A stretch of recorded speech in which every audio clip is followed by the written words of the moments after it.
एक छोटे से शहर के बीचों बीच एक पुरानी सी गली थी जहां हर सुबह लोगों की चहल पहल शुरू हो जाती थी। उसी गली के कोने पर एक समोसे की दुकान थी जिसे लोग शर्मा समोसा वाला के नाम से जानते थे। शर्मा जी के समोसे पूरे शहर में मशहूर थे। बाहर से कुरकुरे, अंदर से मसालेदार और खुशबू इतनी लाजवाब कि कोई भी खुद को रोक नहीं पाता था। लेकिन एक समस्या थी, शर्मा जी बहुत लालची थे। शुरू में वे ईमानदारी से काम करते थे, लेकिन जैसे जैसे उनकी दुकान चलने लगी उनका लालच भी बढ़ता गया। उन्होंने समोसे में आलू कम और आटा ज्यादा डालना शुरू कर दिया। मसाले भी सस्ते इस्तेमाल करने लगे। कभी कभी तो बासी तेल में भी समोसे तल देते थे। लोगों को धीरे धीरे फर्क महसूस होने लगा, लेकिन स्वाद की पुरानी आदत के कारण वे फिर भी आते रहे। उसी गली में रोहन नाम का एक 10 साल का बच्चा रहता था।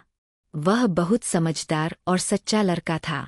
हर दिन स्कूल से लौटते वक्त वह शर्मा जी की दुकान के सामने से गुजरता था। एक दिन उसने अपनी माँ से जिद की, माँ मुझे समोसा खाना है। माँ ने कहा, ठीक है बेटा, लेकिन ध्यान रखना साफ सुथरी जगह से ही खाना। रोहन दुकान पर गया और एक समोसा खरीदा। जैसे ही उसने पहला कौर लिया उसका चेहरा बदल गया। ये क्या है? इसमें तो स्वाद ही नहीं है। उसने देखा कि समोसे के अंदर आलू बहुत कम थे और स्वाद भी फीका था। रोहन ने हिम्मत करके शर्मा जी से पूछा, अंकल पहले आपके समोसे बहुत अच्छे होते थे, अब इतने खराब क्यों हो गए? शर्मा जी ने हंसते हुए कहा, अरे बेटा तुम्हें क्या पता, ऐसे ही बनते हैं समोसे। रोहन समझ गया कि कुछ गड़बड़ है। रोहन ने सोचा, अगर मैं इन्हें सीधे समझाऊंगा तो शायद ये नहीं मानेंगे, मुझे कुछ अलग करना पड़ेगा। अगले दिन वह अपने कुछ दोस्तों के साथ दुकान पर गया। सबने मिलकर समोसे खरीदे और जोर जोर से बात करने लगे, अरे ये तो बहुत खराब है,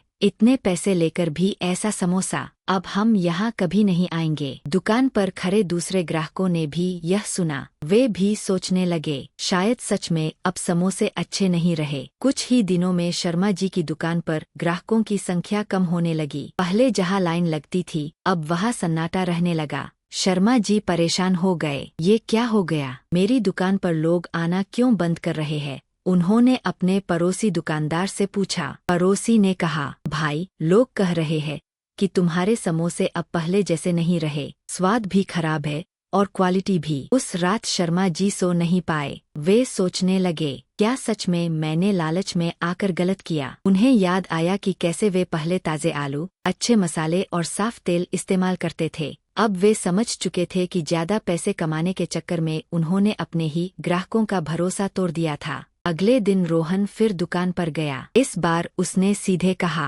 अंकल मैं आपको सच बताऊं? शर्मा जी ने सिर हिलाया। रोहन बोला, आपके समोसे पहले बहुत अच्छे थे, इसलिए सब आपको पसंद करते थे, लेकिन जब आपने क्वालिटी गिरा दी तो लोगों का भरोसा टूट गया। पैसे कमाना गलत नहीं है, लेकिन धोखा देना गलत है। शर्मा जी चुप हो गए। रोहन की बातों ने शर्मा जी के दिल को छू लिया। उन्होंने उसी दिन फैसला किया, अब मैं फिर से वही पुरानी क्वालिटी वापस लाऊंगा। उन्होंने बाजार से ताजा आलू, अच्छे मसाले और नया तेल खरीदा। दुकान को साफ किया और पूरे मन से समोसे बनाना शुरू किया। कुछ दिन बाद रोहन फिर अपने दोस्तों के साथ दुकान पर गया। इस बार जैसे ही उसने समोसा खाया उसकी आंखें चमक उठीं। वाह, ये तो फिर से पहले जैसा स्वाद आ गया। रोहन ने खुशी से कहा, अंकल अब आप सही रास्ते पर हैं। धीरे धीरे लोगों को भी पता चल गया कि शर्मा जी ने अपनी गलती सुधार ली है। फिर से उनकी दुकान पर भीड़ लगने लगी, लेकिन इस बार शर्मा जी बदल चुके थे।